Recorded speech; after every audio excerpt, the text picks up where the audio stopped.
Bismillahirrahmanirrahim. Assalamualaikum warahmatullahi wabarakatuh. Pada kesempatan ini insya Allah kita akan sedikit menyampaikan tentang adab-adab minum. Sebagaimana sebelumnya kita pun pernah menyampaikan tentang adab-adab makan. Yang pertama adalah mulailah dengan basmalah. Yang kedua diakhiri dengan hamdalah. Yang ketiga minumlah dengan 2 atau 3 kali tegukan, jangan 1 kali tegukan. Hal ini dijelaskan dalam sebuah riwayat Ali bin Abbas radhiyallahu anhuma qala Rasulullah sallallahu alaihi wasallam la tashrabu wahidan kashurbil ba'ir walakin ishrabu matna wa thulatha wa sammu idza antum syaribtum wahmadu idza antum rafa'tum rawahu Tirmidzi qala haditsun hasan. Dari Ibnu Abbas radhiyallahu anhuma berkata Rasulullah sallallahu alaihi wasallam bersabda, janganlah engkau minum 1 kali tegukan sebagaimana unta sedang minum. Tetapi minumlah 2-3 kali tegukan. Mulailah dengan membaca basmalah dan tutuplah akhiri dengan membaca hamdalah. Hadis riwayat Imam Tirmidzi, hadisnya hasan.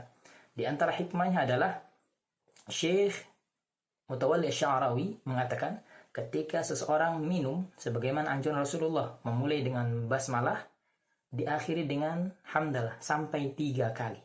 Maka selama air itu masih berada di dalam perutnya, di dalam dirinya, Allah jaga dia dari perbuatan-perbuatan yang dilarang. Hikmah yang kedua adalah sebuah riwayat an Anas bin Malik radhiyallahu anhu qala Rasulullah sallallahu alaihi wasallam inna Allah la yardu 'anil 'abdi ya'kulu al-aklata fa yahmaduhu 'alayha wa yashrabu syarbata fa yahmaduhu 'alayha. Rawahu Muslim.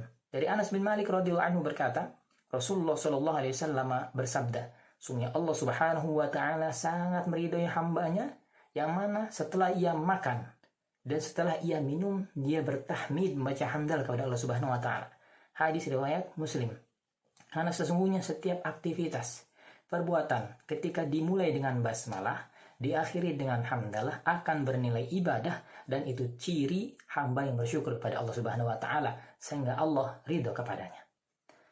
Adab yang keempat adalah ketika hendak minum maka gunakan tangan kanan. Sebagaimana riwayat dikatakan An Ibnu Umar radhiyallahu anhuma qala Rasulullah sallallahu alaihi wasallam idza akala ahadukum falyakul bi yaminihi wa idza shariba falyashrab bi yaminihi fa inna syaitana ya'kulu bi shimalihi wa yashrabu bi shimalihi. Rawahu Muslim. Saya sebagai penjelas menggunakan tangan kanan, akan tetapi karena menggunakan kamera depan maka seakan-akan tangan kiri. Sesungguhnya ini adalah tangan kanan. Dari Ibnu Umar radhiyallahu anhuma, Rasulullah SAW bersabda, apabila seseorang hendak makan, gunakan tangan kanan. Apabila hendak minum, gunakan tangan kanan juga. Karena semua syaitan makan dan minum menggunakan tangan kirinya. Hadis riwayat Muslim. Kemudian adab yang kelima adalah minumlah dengan keadaan duduk. Sebagaimana dijelaskan, An Abi Hurairah radhiyallahu anhu qala Rasulullah sallallahu alaihi wasallam, la yashrabanna ahadukum qa'iman. Akhrajahu Muslim. Dari Abu Hurairah radhiyallahu anhu berkata, Rasulullah sallallahu alaihi wasallam bersabda, janganlah di antara kalian minum dalam keadaan berdiri. Hadis riwayat Muslim. Karena di antara alasannya adalah ada unsur kesehatan.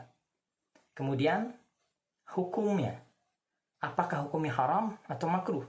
Para ulama menjelaskan hukum minum berdiri tidak sampai ke derajat haram akan tetapi makruh. Karena Rasulullah pernah minum dalam keadaan berdiri dan pernah pula dalam keadaan duduk. Akan tetapi lebih utama, lebih afdal minum dalam keadaan duduk, kecuali keadaan yang setidaknya kita harus berdiri. Dijelaskan dalam sebuah riwayat An Amr bin Shu'aib an Abi an jaddihi qala ra'aitu Rasulullah sallallahu alaihi wasallam yashrabu qa'iman wa qa'idan. Rawahu Tirmidzi wa qala haditsun hasan. Dari Amr bin Shu'aib, dari ayahnya, dari kakeknya berkata, aku pernah melihat Rasulullah SAW minum dalam keadaan berdiri dan pernah dalam keadaan duduk. Hadis riwayat yang Tirmidzi, hadisnya hasan. Akan tetapi ada pula keadaan yang mengharuskan kita minum dalam keadaan duduk, dalam keadaan berdiri. Apa itu? Yaitu meminum air Zam-Zam. Sebagaimana dijelaskan An Ibnu Abbas radhiyallahu anhuma qala Saqaitun Nabiy sallallahu alaihi wasallam min zamzama fashariba wa huwa qa'imun, muttafaqun alaihi. Dari Ibnu Abbas radhiyallahu anhu berkata, aku pernah memberi Rasulullah SAW air, yaitu air Zam-Zam, kemudian beliau minum dalam keadaan berdiri. Hadis muttafaqun alaihi. Masya Allah, jikalau kita urutkan, yang pertama memulai dengan basmalah, kemudian diakhiri dengan hamdalah, kemudian jikalau minum jangan sekali tegukan tapi 2-3 kali tegukan, kemudian menggunakan tangan kanan, kemudian minum dalam keadaan duduk kecuali hal yang mengharuskan berdiri. Kurang lebih ada 5 yang harus kita lakukan, 5 adab ketika minum. Allah berfirman, man jaa bil hasanati falahu asyru amsalihha. Siapa yang berbuat 1 kebaikan, maka Allah akan ganjar 10 kebajikan. Dalam firman lain dijelaskan, innal hasanat yudhibna sayyi'at. 1 saja kebaikan akan menghapuskan 1 kesalahan kita. Dalam minum, paling sedikitnya 5 kali kebajikan, dikali 10 sama dengan 50 kebajikan. Setelah minum, melakukan hal yang sebagaimana dianjurkan tadi, insya Allah 50 kesalahan kita akan Allah hapuskan dan akan Allah gantikan dengan 50 kebaikan, dan semoga Allah angkat derajat kita dan Allah ridai kita. Wallahu a'lam. Assalamualaikum warahmatullahi wabarakatuh.